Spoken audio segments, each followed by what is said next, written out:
இந்த ஊடாடும் வெள்ளை பலகையை வச்சு நம்ம பல்கலைக்கழகம் யூனிவர்சிட்டி அளவில் எப்படி கற்பிக்கக்கூடிய பயனுள்ள சில அம்சங்களை உருவாக்கலாம்.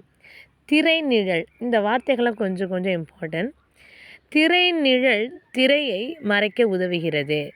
இது படிப்படியாக நம் பார்வையாளர்களுக்கு தகவல்களை வெளிப்படுத்த அனுமதிக்கிறது. அடுத்து விளக்கு வட்டம், அந்த பார் சார்ட்லாம் இருக்கும் இல்லையா, அந்த மாதிரி நம்ம என்ன பண்ணலான்னா பார்வையாளர்கள் கவனத்தை விளக்கு வட்டம் வச்சு அனுமதிக்கலாம். உருப்பெருக்கி இப்போது வியூ பண்ணி பெருசாக பார்க்குறது தான் உருப்பெருக்கி. 200% பெருசாகி நம்ம பார்க்குறோம் இல்லையா, ஏன்னா விண்டோவில் தேர்ந்தெடுக்கப்பட்ட தகவல்களை நம்ம பெருசாகி பார்க்குறோம். கணிப்பான் என்னென்ன வார்த்தைகள் முக்கியம்? இந்த திரை நிழல், அது ஸ்க்ரீன் மாதிரி இருக்கும், அது ஏற்கனவே பின்னாடி இருக்கிற பேக்ரவுண்ட்லாம் மறைச்சிட்டு நம்ம ஒரு இன்ட்ராக்டிவாக உள்ளே போய் பார்க்குற மாதிரி இருக்கும். அடுத்து விளக்கு வட்டம், இந்த வார்த்தைகளை ரொம்ப இம்பார்ட்டன்ட்.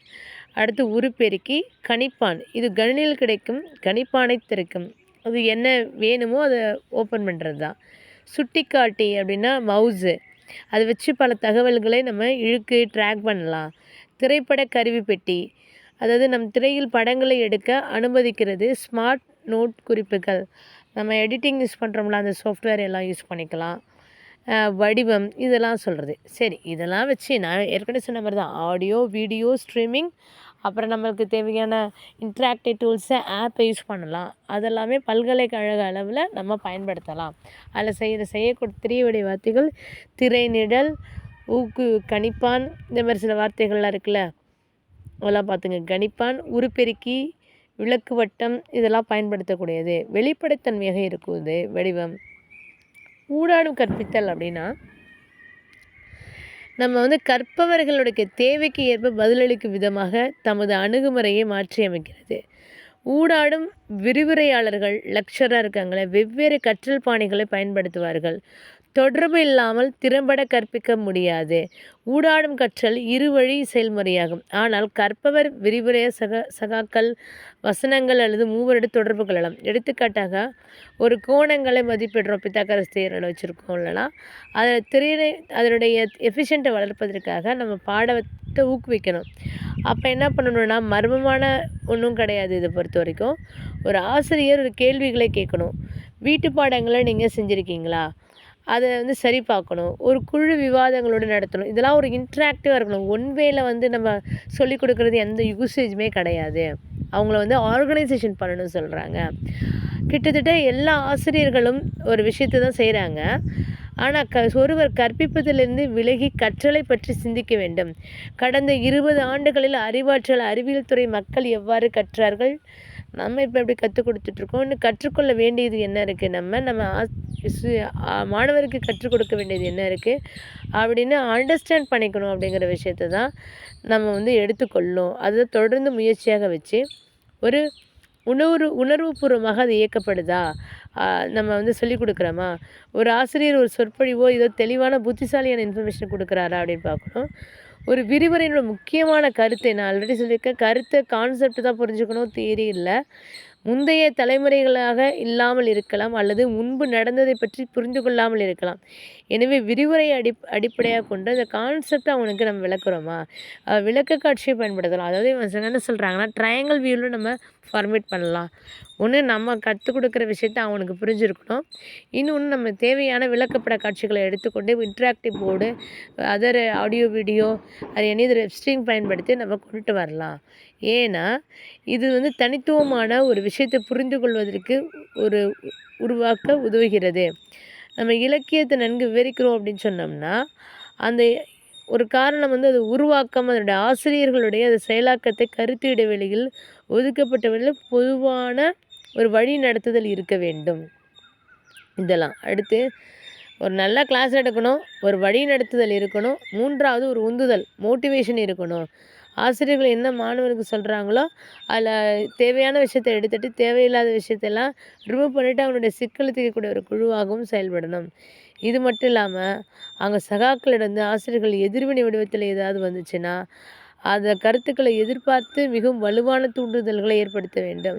அப்படியே இருந்தாலும் அவனுக்கு கரெக்டாக சொல்லிக் கொடுக்கணும்னு சொல்கிறாங்க. குழு தொடர்பு, குரூப் இன்டராக்ஷனும் இருக்கணும். நம்ம சேட்டில் ஒவ்வொருவரும் அதற்கு மேற்பட்ட நகவர்கள் ஒன்றோடு ஒன்று தொடர்பு கொள்ள வேண்டும் தான் அந்த குழு அப்படி சொல்கிறது ஷா அப்படிங்கிறத சொல்கிறாரு. அப்போ நபர்களுடைய தொகுப்பு ஒரு குழு ஒன்று வரையறுக்கப்பட வேண்டும். ஒருவருக்கொருவர் நம்ம என்ன பண்ணணும், தொடர்பு கொள்ள வேண்டும். சமூக ரீதியாக ஒருவரை ஒருவர் தொடர்பு கொள்ள வேண்டும். அவர்களுடைய குறிக்கோள்கள் என்ன அப்படிங்கிறது யோசிக்கணும். அப்போ அந்த கொடுக்கப்பட்ட இன்ஃபர்மேஷன் கரெக்டாக நம்ம அந்த குழுக்களோடு இருக்குதா இல்லை வேறுபடுதான்னு கவனிக்கணும். அப்போ இந்த ஊடோடு வெள்ளைப்பிள்ளைகளுடைய குழு விவாதத்திலையும் பங்கேற்க செய்யலாம். பின்னர் பகிரப்பட்ட விரிவாக்கமான செய்திகளையும் நம்ம சொல்லலாம். அப்புறம் அந்த யோசனைகளையும் வலைப்பின்னல்கள் மின்னஞ்சல்கள் மூலம் தொடர்பு கொள்ளலாம். சில நபர்களிடையே மோதல்கள் கூட ஏற்படக்கூடும். அப்படிப்பட்ட நேரத்தில் கவனச்சிதறலை ஏற்படுத்தும் ஆற்றல் கூட வந்துடும். அதை கவனச்சிதறலை ஏற்படுத்தலாம். அதனால் அதனுடைய தாக்கங்கள் அதனுடைய பயிற்சியாளர்கள் அறிந்திருக்க வேண்டும். அப்போ அதனுடைய அழுத்தத்திலேருந்து விடுபடக்கூடிய அளவுக்கு நம்ம என்ன பண்ணணும், சாத்தியமான ஒரு குழு தொடர்பு உரையாடல்களை நம்ம பயன்படுத்த வேண்டும். சரி, இதோட மெத்தட் எப்படி இருக்கும் அப்படின்னா, ஒரு குழு ஒரு சாயப்பட்டாலோ 2 அல்லது 4 அல்லது 5 நபர்கள் இருந்தாலும் அவங்களுடைய கருத்துக்கள், ஏன்னா குழு விவாதம் இருக்கும்போது கருத்துக்களை ஆதரிக்கவும் சொல்லுவாங்க, மோதல் வரணும். மோதல் வரும்பொழுது நம்மளுடைய கருத்துக்களை விடாப்படியாக விட்டு கொடுக்க முடியாது. அதே சமயத்தில் அதே இதில் பிடிவாதத்தில் நம்ம இருக்க முடியாது. எந்த கருத்துக்கள் காரணக்காரியத்தோடு இருக்குது, அறிவுக்குரல் இருக்குது, அதை ஆதரிக்கணும் அப்படின்னு பார்த்துக்கணும். தொகுப்பாளர் முக்கியமான கருத்துக்களை பொழிப்புரை செய்ய வேண்டும். தொகுப்பாளர்கள் அந்த வாதத்தினுடைய கட்டமைப்பை விளக்க வேண்டும். தொகுப்பாளர்கள் ஆய்வறிக்கையை பொருந்தக்கூடியதான செயல்களை செய்ய வேண்டும். வரிசை உருவாக்கப்பட வேண்டும். விளக்க காட்சிகளுடைய கருத்துக்களை தெரிவிக்க வேண்டும். அதோட ஆராய்ச்சி பண்ணாதான் இதெல்லாம் பண்ண முடியும். இன்னொன்று என்னது, ஏன் முக்கியமானது, அதாவது நீங்களும் நாங்களும் இதை அறிந்திருக்கிறோம், அதனால் என்ன பயன்? தயவுசெய்து இந்த அம்சத்தை இன்னும் முழுமையாக விளக்குங்கள் அல்லது யோசனை தெரியப்படுத்துங்கள். மற்றொரு உதாரணம் ஏதாவது இருக்குமா? பெட்டிக்கு வெளியே போய் ஆராய்ந்து இந்த கொஷினை எப்படி கொண்டு வரலாம், இந்த மாதிரியே சில விஷயங்களை நம்ம தனிப்பட்ட விஷயத்துக்கும் பயன்படுத்தலாம். இது பல்கலைக்கழக அளவில் உள்ளது. உயர் செயல்திறன் கற்றல், செயல்திறனால நம்ம ஆராய்ச்சி பண்ணி பார்க்குற விஷயந்தான். அப்போ வகுப்பறையில் கற்றுக்கிட்ட எல்லா விஷயத்தையும் நம்ம ஒரு செயல்பாடாக செஞ்சு பார்க்கணும். நன்மைகள் என்ன அப்படின்னா, பலவிதமான காரணிகளை ஊக்குவிக்குது, பயனுள்ள கருத்துக்களை சொல்லுது, ஒரு செயல்படுறதுக்கு யூஸ் ஆகுது, ஆசிரியர்களுக்கு பயனுள்ள கருவி தான். இயல்பு காட்சிவே விளக்க காட்சிகள் புதிய தொழில்நுட்பம் வர்றதும் ரொம்ப மாணவர்களுக்கு அதனுடைய மதிப்பை அதிகரிக்க செய்யுது. தீமைகள் என்னென்னா, தகவல்களுடைய வேகம் துல்லியமாக இருக்குன்னு சொல்ல முடியாது. வேக படக்காட்சிகள்லாம் அதிக சுமை, நமக்கு மாற்று மனநிலை ஆகும்.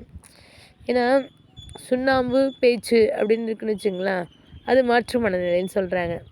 ஒரு டைலாக் தான் அது. மாணவர்கள் பார்வையாளராகவே இருக்கிறார்கள். விலையுயர்ந்த பயன்பாட்டு செலவு, குழுவும் அதை பயன்படுத்த ஆசிரியர்கள் செயல்பட வேண்டும், நேரம் அதிகமாக செலவாகும். இதெல்லாமே ஒரு மின்சார விநியோகத்தை பொறுத்தது, அங்கே இருக்கிற ஏரியாவோட நெட்டை பொறுத்தது. இதெல்லாம் ஊடாட வெள்ளைப்பலகை ஆகியவற்றிலுடைய உருவாக்க மாணவர்கள் கடந்த சில ஆண்டுகளாக பிரபலமடைகிறார்கள் அப்படின்னு சொல்லிட்டு இருக்காங்க. Second unit over.